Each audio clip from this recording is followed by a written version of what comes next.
Jean-Yves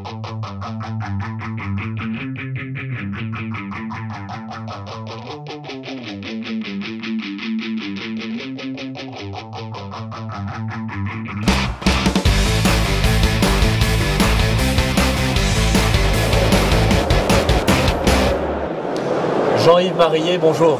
Bonjour. Je suis très heureux de vous retrouver à Bruxelles sur ce congrès des experts comptables consacré à la fiscalité. Alors justement, je vais vous proposer de rêver un instant. Vous venez d'être nommé ministre de l'économie et des finances.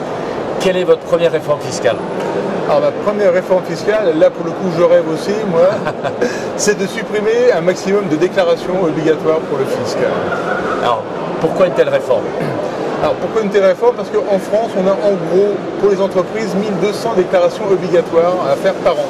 Alors, ça ne concerne pas toutes les entreprises, mais à chaque fois, c'est une charge de travail vraiment très lourde, à la fois pour les entreprises et pour les experts comptables comme moi qui s'occupent des TPE, une charge de travail importante pour nous. Alors, supprimer, comment, d'un coup, comment ça se passe? Alors, supprimer d'un coup, c'est difficile. Ouais. Par contre, déjà, il y a des choses qu'on peut éviter. Ouais. Si on prend l'exemple de la déclaration sociale nominative, on rappelle quand même qu'on avait une déclaration annuelle dans le temps qui faisait 200, pour moi, petit cabinet, 200 clients, 200 déclarations. On est passé à 2400, une par an, 12 par an. Et bien là, dans le cadre des déclarations fiscales, on avait notamment dans le passé ce qu'on appelle la déclaration de taxe professionnelle, une déclaration remplacée par deux déclarations. Donc l'objectif, c'est plutôt de faire l'inverse, c'est de dire, on a deux déclarations, on n'en fait plus qu'une. Et puis tous les ans, on réduit. Donc ça va être simple selon vous, ou voilà, vous anticipez des difficultés, des résistances? Alors, vous voyez les des choses? difficultés et des résistances, il y en aura, puisqu'on se heurte à une espèce de mastodonte qui est l'administration fiscale, qui a ses habitudes et qui applique chez elle, le principe de précaution. Donc, vaut mieux deux déclarations pour être sûr de bien tout avoir plutôt qu'une seule. Donc là, le choc de simplification, on ne l'a pas eu. La RGPP, ça a été plutôt des contraintes pour les entreprises, des contraintes pour les collectivités locales. Et là, je crois qu'il y a effectivement un travail en profondeur à faire sur la façon dont l'administration veut gérer les choses.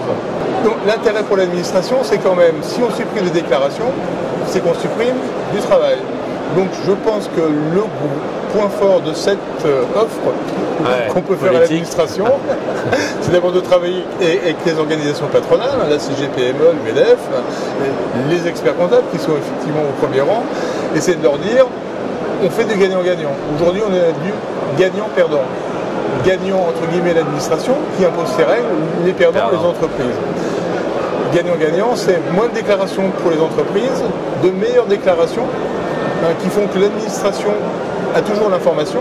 Donc, au lieu de faire 4 déclarations par an pour les impôts, pour la déclaration des loyers, puisqu'on fait une déclaration de loyer maintenant, pour la CVAE, pour la cotisation foncière des entreprises, on en fait une simplement dans l'année. On recoupe les éléments et ensuite ça part à toutes les administrations différentes, mais au moins on fait une seule fois le travail.